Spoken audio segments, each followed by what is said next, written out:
Hi, everyone.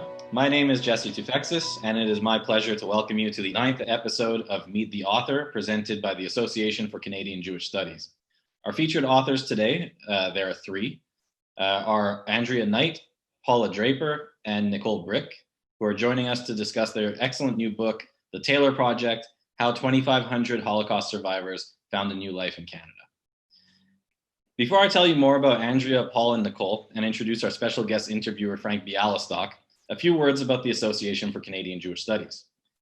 The Association for Canadian Jewish Studies is the only academic society dedicated solely to the study of the Canadian Jewish experience. Our organization is multidisciplinary, and we encourage interdisciplinarity. We publish the annual journal Canadian Jewish Studies, ACJS CANADIENNES. We also publish a newsletter twice a year, and we hold an annual conference. Because of the COVID-19 pandemic, we had to cancel our 2020 conference and decided to inaugurate our online events instead. In addition to this Meet the Author series, we're organizing a number of online panel sessions. Our first session, broadcast on July 28th, was on harassment and hate online, realities and remedies. It's available for viewing on our YouTube channel. Please subscribe to the channel to find out more about upcoming events. At the end of the interview, you'll find information on the ACJS, and we strongly encourage you to join the association and support its mandate to deepen our understanding of the Canadian Jewish experience. You'll also find information about ordering this book with a discount code. So it's my pleasure now to give a proper introduction to our guest. Our interviewer, Frank Bialystok, is a sessional professor at the University of Toronto.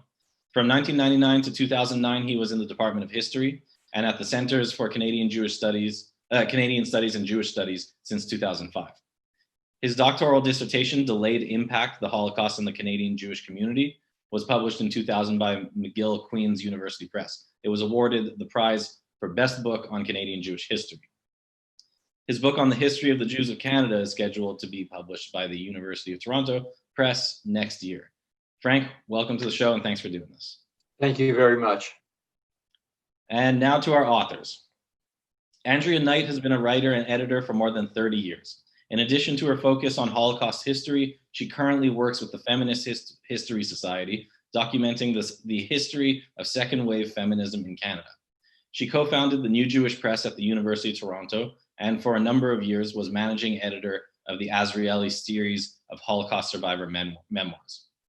During this time, she also served as a member of the National Task Force on Holocaust Education, Remembrance, and Research. She has an MA in history from the University of Toronto and lives in Toronto. Paula Draper is a historian and educator specializing in memory history. She served as vice president of the Association for Canadian Jewish Studies and has been involved in a multitude of Holocaust-related projects, including the Royal Commission of Inquiry on War Criminals in Canada, the second trial of Holocaust denier Ernst Zundel, and as lead international trainer for Steven Spielberg's Shoah Foundation. Dr. Draper has published widely on the topic of Canada and the Holocaust and is now researching the post-war experiences of Canadian Holocaust survivors. She also lives in Toronto. Nicole Bryck was the social program manager at Impact Labs, an organization that creates storytelling-based advocacy materials about social issues.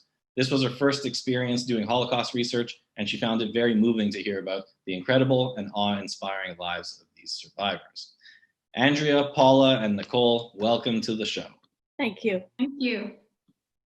I will be the other interviewer. In addition to serving as the co-organizer of this series of online events with Richard Menkis of the University of British Columbia, I'm a PhD candidate in the Department of Classics and Religious Studies at the University of Ottawa, with a research focus on North American Jewish fiction. So let's get down to some questions. This is a question for all three of you individually. So I want to know, could you start by telling us a bit about yourself, where you come from, and what drew you to this topic, Andrea?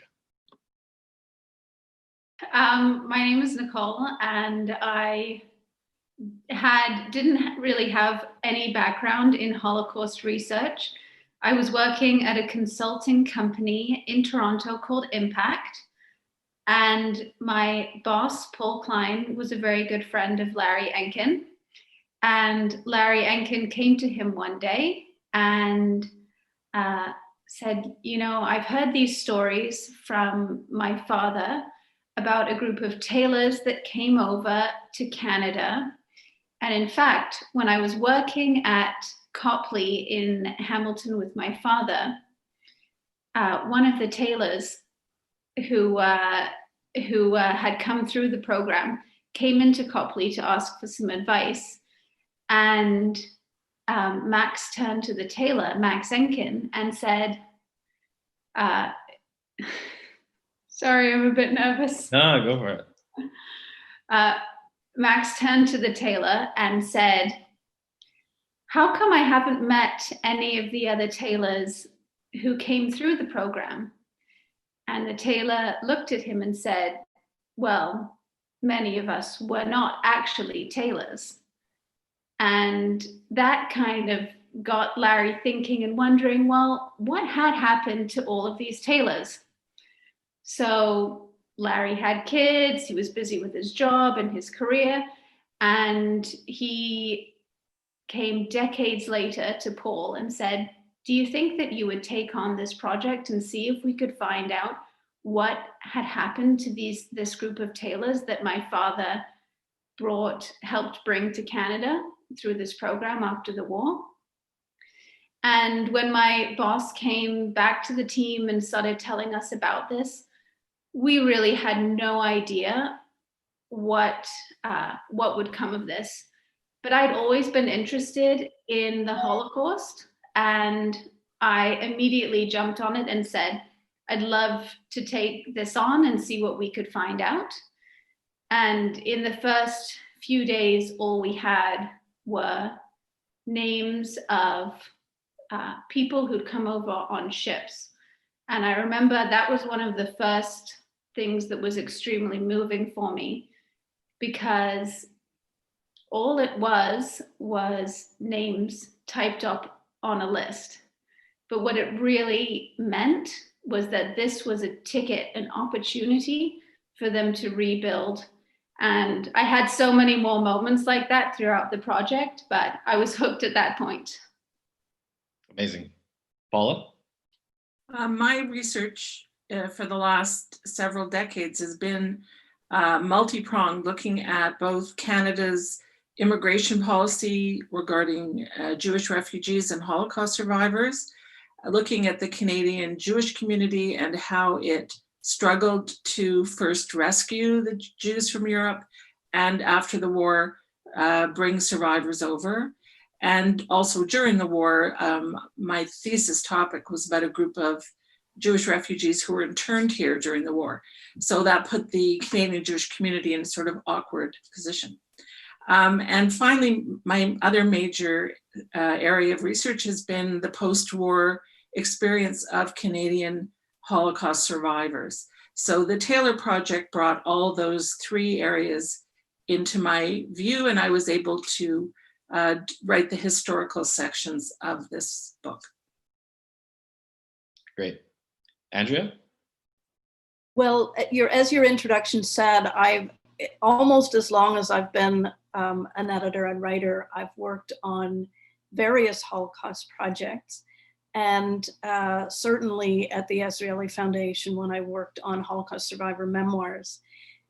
And for me, it was about learning about my own history. Really, it was a way in for me to learn about my own history. My mother's family escaped from Germany in 1937. My mother never talked about it. I knew nothing about it. I knew nothing about her experiences, and I knew nothing about the experience of other survivors. So that process really led me into finding out more about the history and about the people who made the history. And so when this project came along, it fit right into what I was most passionate on working about. Frank, thanks again for joining us. Now it is your turn. Please fire away.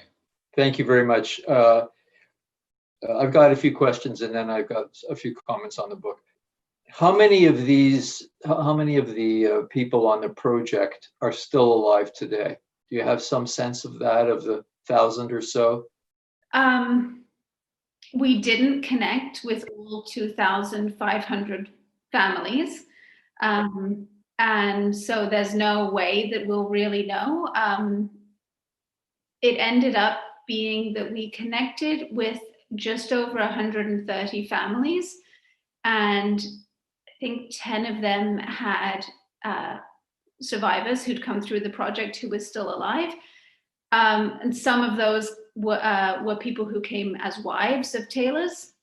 And then there were also the seamstresses who came as women on their own. And were you able to interview them, or were they in a state whereby they could be interviewed? We gave everyone the opportunity to have an interview, and that was one of the amazing challenges that we worked through, because we're working with people's memories, and these memories are decades old. So sometimes we had a child who was there who helped put the story together, and there was one gentleman who I interviewed who was hard of hearing, so we were able to put the story. I was typing out questions, and then we were also working with the children to help put that together. Oh, that's wonderful. Thank you. One of the interesting things, if I could just add that, is that in some cases it was just the children. There were no, the parent had already passed away, and it was really interesting to see what people knew and what they didn't know, and how that came across through the stories. But you did have some families, siblings and things like that, Yeah, the majority of the interviews were done with children, and that really introduced me to multi-generational trauma. I don't know if I'm okay. So everyone's familiar. Okay. Yes. And there were times, I'm talking about people who'd rehearsed their stories. There were times that I'd go in and I'd meet with a child, and I'd sit in their living room and I'd be crying with them. Yeah. And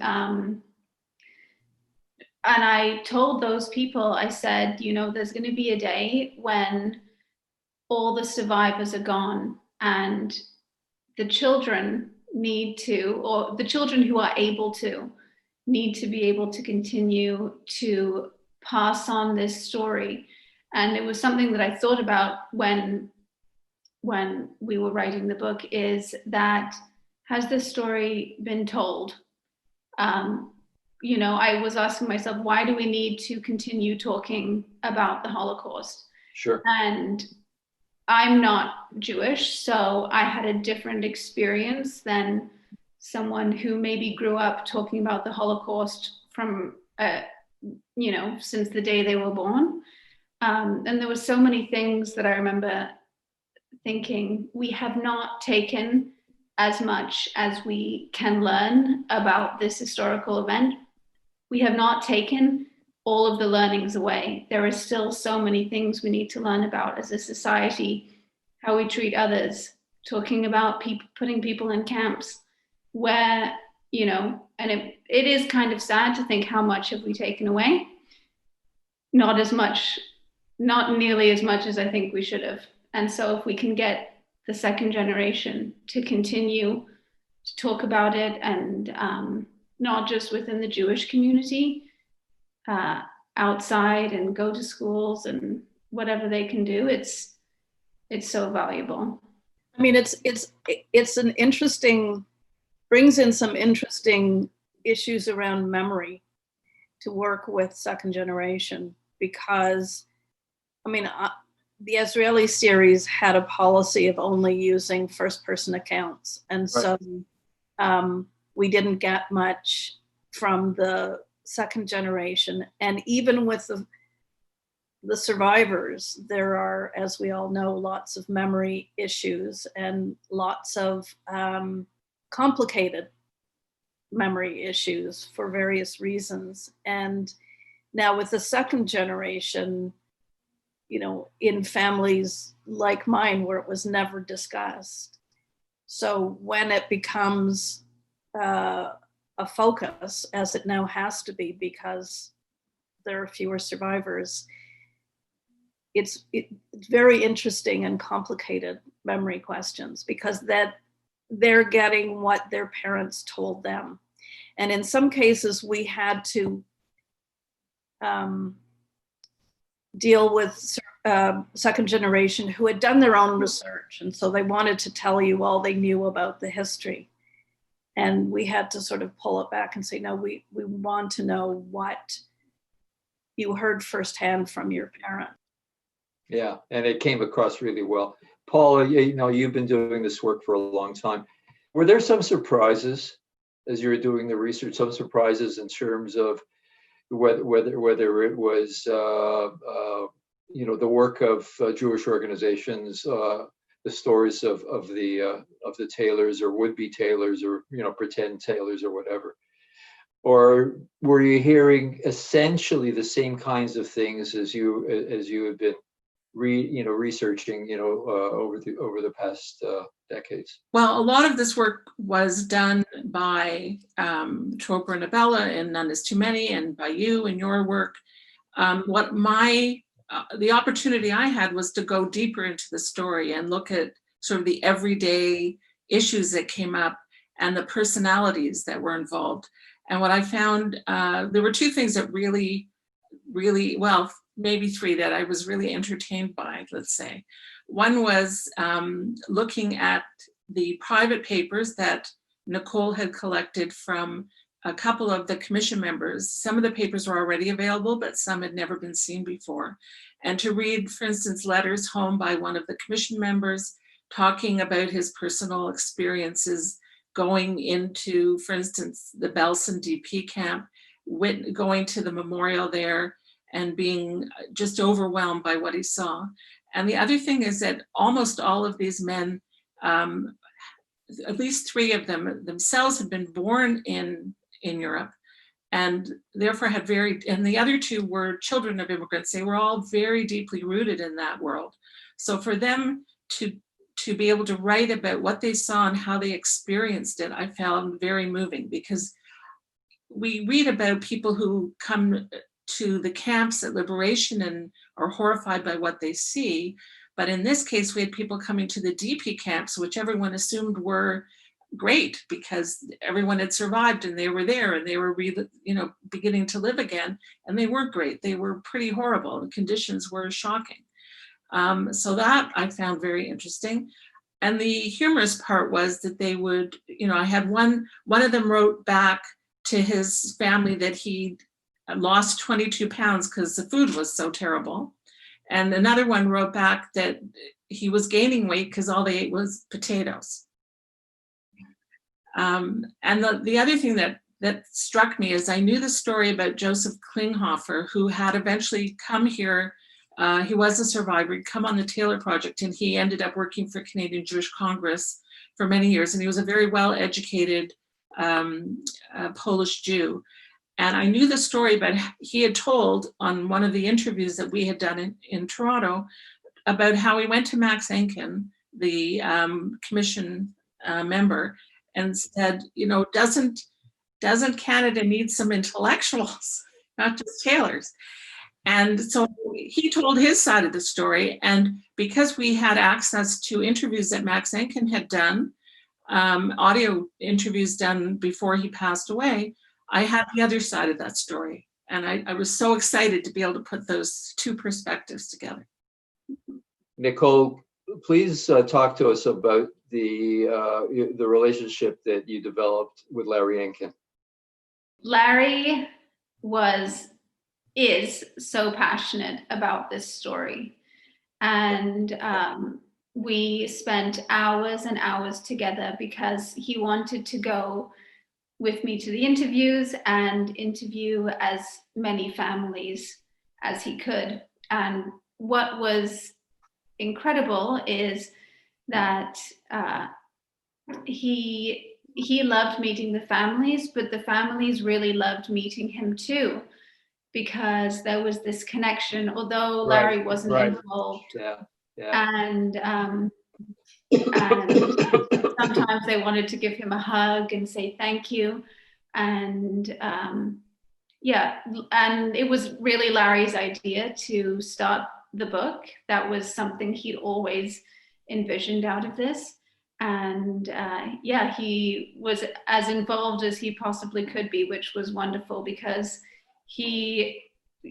before I even got involved, he sort of introduced me to the ropes of the project and what he knew and what his father knew. And yeah. Thanks for that. Do you see some stones that still haven't been unturned to bring to the, to the readers? I mean, I think there was so many interesting aspects to the stories. I think how people made the decision to even apply to the project in the first place, how they managed to get themselves tested. And my first question when I heard that the Canadian government had said that only 50% of the tailors could be Jewish. So it's not only a question of how many were not tailors, I'm wondering how many of the non-Jews were actually Jews. And those people, of course, have not come forward. But I know the commission worked, they had their eye on the prize, that they knew that their main focus was to rescue as many Jewish DPs as they could, get them out of Europe. And so they were, willing to fudge here and there and turn a blind eye here and there, and in order to fulfill that. And so I'm wondering, how many people may have come in as non-Jews who were actually Jews. One value of this book is that it helps fill, I wouldn't say the gap, but the transition, if you will, in the historiography of the period from None is Too Many to Delayed Impact. I want to show you this photograph of Mothers and Babes Rest Home. So someplace up right there is my mom.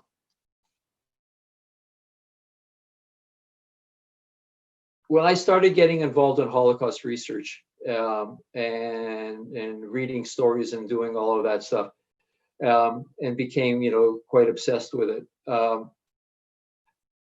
In my mind, the origin of that were these women sitting around and talking about their experiences, right? And they were talking, my Polish was my first language, so I understood that, and then talking about it and listening. That's in my mind. I could be completely off because I was even preschool at the time.